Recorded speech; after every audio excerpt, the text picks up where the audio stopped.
जय हिंद। आज हम यूपीएससी रेवर का एमसीक्यू करने वाले हैं।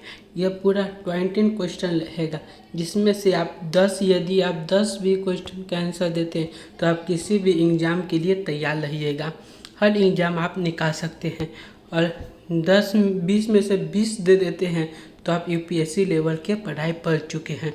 और किंतु इसमें से आप 20 में से 5 दे दिए हैं तो आपका फाउंडेशन तैयार है। लेकिन इसमें से बहुत बच्चे 20 में से 5 भी नहीं सही कर पाएगा। तो चलिए देखते हैं। पहला क्वेश्चन है, हड़प्पा सभ्यता की अधिकांश मुद्रा बनी हुई थी। तो क्या चीज़? आपका ऑप्शन है चट की, सीढ़ खड़ी की, तांबे की, लोहे की। तो इसका सही आंसर है सीढ़ खड़ी की। नेक्स्ट देखते हैं। देखिए दोस्तों, सीढ़ खड़ी इस प्रकार की होती है। नेक्स्ट, निम्न में से किस हड़प्पा नगर में जोते हुए खेतों के निशान मिले हैं? पहला कालीबंगा, धौलावीरा, मोहनजोदड़ो या रोथर। तो आपका सही आंसर है कालीबंगा। और कालीबंगा से 2 जुटे हुए खेत के प्रमाण भी मिले हैं। ये आपको याद रखना है दोस्तों। नहीं देखते हैं, ये रहा, देख सकते हैं कालीबंगा को, यहाँ पे खेती के प्रमाण मिले हैं दोस्तों। नहीं देखते हैं। पूछा, निम्नलिखित में से हड़प्पा सभ्यता किसका प्रतिनिधित्व करती है? तो आपका आंसर है द्वितीय नगरीकरण, तृतीय नगरीकरण, या प्रथम नगरीकरण, या चौथी नगरीकरण। तो आपका सही आंसर है प्रथम नगरीकरण। नहीं देखते हैं। हड़प्पा निम्नलिखित में से किस सभ्यता से संबंधित है? आपका ऑप्शन है सुमेरियन सभ्यता, सिंधु घाटी की सभ्यता, वैदिक संस्कृति, या मेसोपोटामिया की सभ्यता। आपका सही आंसर है सिंधु घाटी की सभ्यता। देखते हैं। किसने सिंधु सभ्यता का शब्द प्रयोग सर्वप्रथम किया था? आपका ऑप्शन है सर जॉन मार्सन, मार्टल हीलॉल, ऑरेस्ट मेके, एम.एस. वर्ड्स। तो इसका आप सही आंसर है सर जॉन मार्सन। नेक्स्ट देखते हैं। सिंधु सभ्यता संबंधित है। आपका ऑप्शन है प्रागैतिहासिक, आधे ऐतिहासिक, ऐतिहासिक, या उत्तर ऐतिहासिक। तो इसका आपका सही आंसर होगा ऐतिहासिक। प्रागैतिहासिक में हम पाषाण काल को लगते हैं, जिसमें पत्थरों के बारे में पढ़ते हैं। और ऐतिहासिक में भी जो वर्तमान में चल रहा है उसे लगते हैं, जिसमें बाबर आता है, ये सब आते हैं। बाबर, हुमायूं, अकबर, सभी से में ही आता है। और आदि ऐतिहासिक में हम सिंधु घाटी की सभ्यता, वैदिक सभ्यता, फिर चीन की सभ्यता, फिर मेसोपोटामिया की सभ्यता, ये सब पढ़ते हैं। नेक्स्ट देखते हैं। अब यहाँ से हार्ड आना शुरू हो गया है दोस्तों, अब इसे आप ध्यान से देखिएगा। सॉरी दोस्तों, यहाँ आंसर भी दिख रहा है, किंतु आप इसे आंसर को आप नेगलेक्ट कीजिए। पढ़िए, निम्न कथनों में से कौन सा कथन सही है? निम्न कथनों में से कौन सा कथन सही है? तो पहला देखिए, हड़प्पा का उत्खनन 1921 में किया गया था। तो ये पहला तो सही है दोस्तों, इसका उत्खनन दयाराम साहनी ने किया था, आपको याद होगा। दूसरा देखिए, वर्तमान में हड़प्पा पाकिस्तान में, ये भी सही है दोस्तों, वर्तमान में भी पाकिस्तान में है हड़प्पा। तीसरा देखते हैं, हड़प्पा ब्यास नदी के किनारे था। तो हड़प्पा ब्यास नदी के किनारे था, ये भी सही है। हड़प्पा रावी नदी के किनारे था, रावी नदी के तट पे स्थित था, ये तो गलत हो जाएगा दोस्तों। नेक्स्ट देखते हैं। अगर पहला सही है, दूसरा सही है, और तीसरा गलत है। आगे देखते हैं। हड़प्पा के उत्खननकर्ता R.D. बनर्जी नहीं, हड़प्पा के उत्खननकर्ता दयाराम साहनी थे। और ये देखिए, छत व ताम्रलत हड़प्पा में मिला है, तो ये भी गलत है। हड़प्पा में तांबा नहीं मिला है। तो ये आपका सही आंसर है 1 और 2। कहाँ है 1? तो आपका आंसर हो गया पहला, 1 और 2। नेक्स्ट देखते हैं दोस्तों। इसी प्रकार से अभी आगे आपको मिलेगा। लास्ट में हम आपको क्वेश्चन भी देंगे, लास्ट में एक क्वेश्चन आपको करने के लिए देंगे जो इसी प्रकार का रहेगा। इससे पहले आप नए चैनल पे नए हैं तो चैनल को सब्सक्राइब कीजिए और लाइक करना मत भूलिए, और कमेंट में आंसर ज़रूर दीजिएगा। सिंधु सभ्यता का कौन सा स्थान भारत में स्थित है? भारत, हड़प्पा तो पाकिस्तान में है, तो ये नहीं है। मोहनजोदड़ो भी पाकिस्तान में है। रोथल सही है दोस्तों, रोथल भारत में स्थित है। नेक्स्ट देखते हैं, रोथल को सबसे बड़ा बंदरगाह बोला जाता था। ये देखिए दोस्तों, यहाँ आपको लोथल मिलेगा। डिड यू नो, देखते हैं, ये रहा रोथल दोस्तों, आप देख सकते हैं। निम्न में से वह कौन सी नदी है जिससे रोथल का गोदी क्षेत्र एक नहर के द्वारा जुड़ा हुआ था? तो आपका ऑप्शन है भारवी, भोगवा, चित्र या चक्र।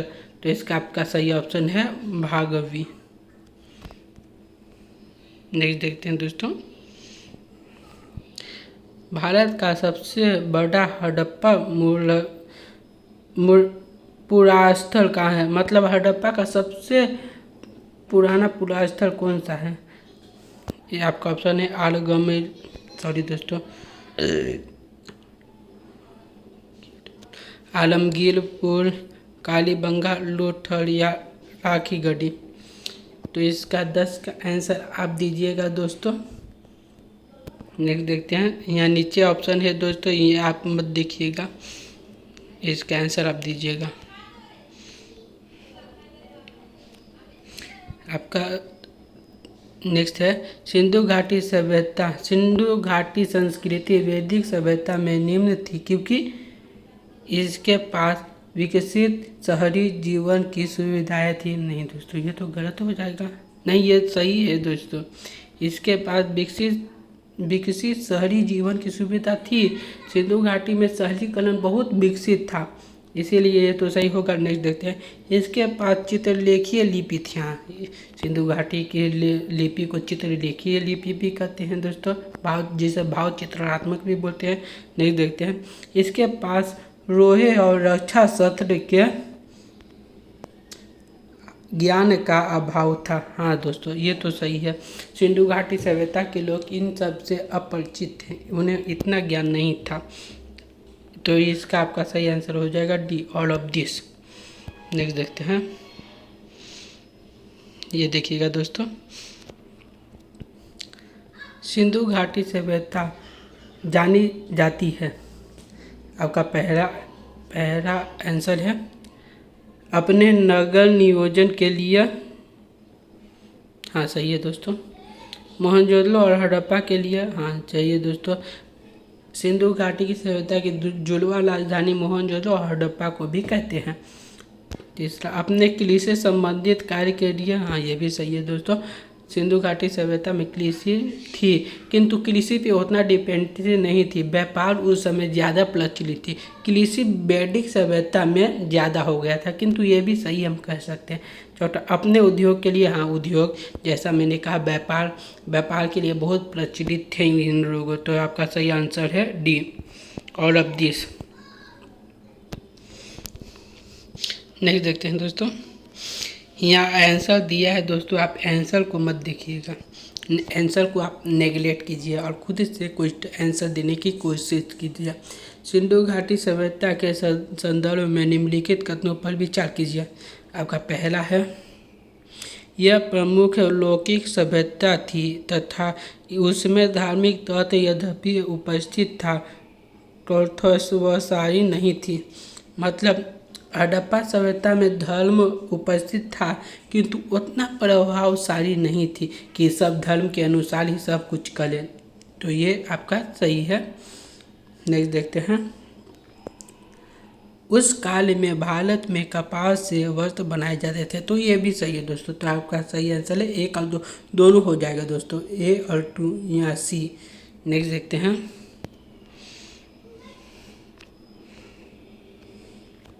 सिंधु घाटी सभ्यता को जानने का मूल स्रोत है वहाँ पाई जा गई है मुहर्रे।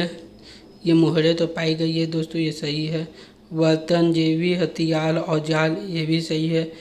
नगलों के अवशेष, ये भी सही है। लिपि, ये सभी सही होगा, किंतु एक मुख्य पूछ रहा है दोस्तों, मुख्य। तो आपका सही आंसर हो जाएगा सी, नगलों के अवशेष। नेक्स्ट देखते हैं, सिंधु घाटी सभ्यता की सबसे महत्वपूर्ण विशेषता क्या है? तो आपका सही आंसर है, आपका ऑप्शन है पकी पकी हुई ईंट से बनी इमारत। हाँ दोस्तों, ये सिंधु घाटी की सभ्यता में बहुत प्रचलित थी। सभी ईंटें पकी हुई थी और सड़क भी पकी हुई ईंटें से ही बनाई गई थी। तो मेरे ख्याल से यही आंसर होगा, आगे पढ़ने की कोई ज़रूरत नहीं है। नेक्स्ट देखते हैं, निम्न में से क्या हड़प्पा वासियों को ज्ञात नहीं था? तो हड़प्पा वासियों को लोहे का ज्ञात नहीं था। आपका ऑप्शन है कूपों का निर्माण, ये तो इसका ज्ञात था दोस्तों। स्तंभों का निर्माण, नालियों का निर्माण, इसका ज्ञात था। नालियों का निर्माण का ज्ञात था। मेहराब का निर्माण का नहीं ज्ञात था दोस्तों। तो आपका सही आंसर हो जाएगा डी। नेक्स्ट देखते हैं, ये देखिएगा दोस्तों, ये कुछ ज़्यादा ही बड़ा है। निम्नलिखित कथनों पर विचार कीजिए एवं नीचे दिए गए कूट से सही उत्तर बताइए। इसमें आपको सही उत्तर बताना है कि इसमें से सही कौन सा है। आपका पहला ऑप्शन है मोहनजोदड़ो, हड़प्पा, लोथल एवं कालीबंगा सिंधु घाटी सभ्यता के प्रमुख स्थल हैं। हाँ, तो ये एकदम सही है दोस्तों, ये सभी सिंधु घाटी सभ्यता के प्रमुख स्थल हैं, जिसमें से मोहनजोदड़ो, हड़प्पा और बस ये दोनों पाकिस्तान में और बाकी भारत में है। नेक्स्ट देखते हैं, हड़प्पा के लोगों ने सड़कों तथा नालियों के जाल के साथ नियोजित शहरों का विकास किया। नहीं दोस्तों, तो ये भी सही है दोस्तों, उन्होंने ऐसा किया था। उन्होंने विकसित सड़क बनाई थी और सड़क को चारों पार्टी से 90 डिग्री पे मोड़ा गया था और सड़क के बीच में एक लाइट रखने की भी सुविधा भी थी, जिसे हम डिमरी कहते हैं। दिया रात में सभी लोग दिया जला देते थे और हर एक सड़क अपने एक मुख्य स्थान से मिलता था और 90 डिग्री का दोनों सब सड़क कोण बनाता था। तो आपका दूसरा भी सही है दोस्तों। तीसरा देखते हैं, हड़प्पा के लोगों को धातुओं के उपयोग का पता नहीं था। हाँ दोस्तों, ये तो सही है। धातु मतलब लोहा से ये अपरिचित है। लोहा की खोज वैदिक सभ्यता में हुई थी दोस्तों। तो आपका सही आंसर है 1 और 2। 1 और 2 ये रहा ए नंबर। नेक्स्ट देखते हैं, हड़प्पा के काल में तांबे के रथ की खोज हुई थी। आपका ऑप्शन है कुनाल में, लाखीगढ़ी में, देमावाड में या बनावली में। आपका सही आंसर है देमावाद में। नेक्स्ट देखते हैं, निम्नलिखित में से किस हड़प्पाकालीन स्थल से हल का टेराकोटा प्राप्त हुआ है? तो आपका ऑप्शन है दोस्तों धोलावीरा, बनवाली, कालीबंगा या लोथल। तो इसका आपका सही आंसर है लोथल दोस्तों। नेक्स्ट देखते हैं, सॉरी दोस्तों, इसका आंसर बी है बनवाली। नेक्स्ट देखते हैं, ये लास्ट क्वेश्चन है, इसका आंसर आप दीजिएगा दोस्तों, क्योंकि ये लास्ट क्वेश्चन है। कमेंट में ज़रूर कीजिएगा। IIT खड़गपुर के अध्ययन दल की रिपोर्ट के अनुसार लगातार कितने वर्षों तक न के बराबर वर्षा का होना सिंधु सभ्यता के पतन का कारण रहा था? इसका ऑप्शन आप दीजिएगा दोस्तों। आपके आंसर, आपका क्वेश्चन है, पहला 600 वर्ष, दूसरा 700 वर्ष, तीसरा 800 वर्ष और चौथा 900 वर्ष। इस सभी का आंसर आप दीजिएगा दोस्तों। अब थोड़ा ये खड़गपुर के बारे में थोड़ा जान लेते हैं दोस्तों। ये खड़गपुर क्या है, नीचे लिखा हुआ है, IIT खड़गपुर के वैज्ञानिकों ने शोध में पाया है कि सिंधु घाटी सभ्यता 4350 साल पहले ख़त्म हो गई थी। इसकी वजह 900 साल तक लगातार कम बारिश होना था। इसका आंसर यही मिल गया दोस्तों। सिंधु घाटी सभ्यता में 900 साल तक बारिश नहीं हुई थी, जिस कारण से सिंधु घाटी की सभ्यता का पतन हो गया था। किंतु कई विद्वान अलग अलग मत देते हैं। कोई बोलते हैं कि विदेशी आक्रमण हुआ था, कोई कहते हैं आर्यों ने आक्रमण किया था, कोई कहते हैं कि जानवरों ने आक्रमण किया था और कोई कहते हैं कि अपने आप ही पतन हो गया। किंतु एक वैज्ञानिक इसका सही मत निकालता है कि क्योंकि इसका पतन नहीं हुआ था, इसका उत्परिवर्तन हुआ था, मतलब इसका आगे चलकर विकास हुआ था। और जितने सिंधु भाषी के लोग थे वो दक्षिण भारत में चले गए थे। और इनके बीच आर्यों के बीच और अनार्यों के बीच में युद्ध भी हुआ था, जिससे दशराज का युद्ध कहते हैं। और दशराज के युद्ध के नेतृत्वकर्ता भरत थे और भरत ने इन सभी को हरा दिया था, जिस कारण से इसका नाम भारत रख दिया गया था। भरत के नाम पे ही भारत इसका नाम रखा गया था। नेक्स्ट देखते हैं। IIT खड़गपुर और भारतीय पुरातत्व सर्वेक्षण के वैज्ञानिकों ने पाया है कि सिंधु घाटी सभ्यता 8000 साल पुरानी है। यह मिस्र और मेसोपोटामिया की सभ्यता से भी पुरानी है। मतलब हड़प्पा सभ्यता मिस्र और मेसोपोटामिया से भी कई साल पुरानी है सभ्यता। नेक्स्ट देखते हैं। शोधकर्ताओं ने पिछले लगभग 5000 साल के दौरान मानसून के पैटर्न का अध्ययन किया और पाया कि लगभग 900 साल तक उत्तर पश्चिम हिमालय में बारिश न के बराबर हुई। आपका अगला है। अध्ययन में यह भी सामने आया कि 2350 ईसा पूर्व से 1450 ईसा पूर्व तक मानसून सिंधु घाटी सभ्यता वाले इलाके में काफ़ी कमज़ोर होने लगा था और धीरे धीरे सूखा पड़ने लगा था। ये भी आपका एक कारण है दोस्तों। अब नेक्स्ट देखते हैं। इस कारण सिंधु और इसकी सहायक नदियों जो बारिश से सालों भर भरी रहती थी सूख गई। इन नदियों के किनारे ही सिंधु घाटी सभ्यता अस्तित्व में थी। अब एक और आपका लास्ट है। नदियों में पानी खत्म होने से लोग पूर्व और दक्षिण की ओर गंगा यमुना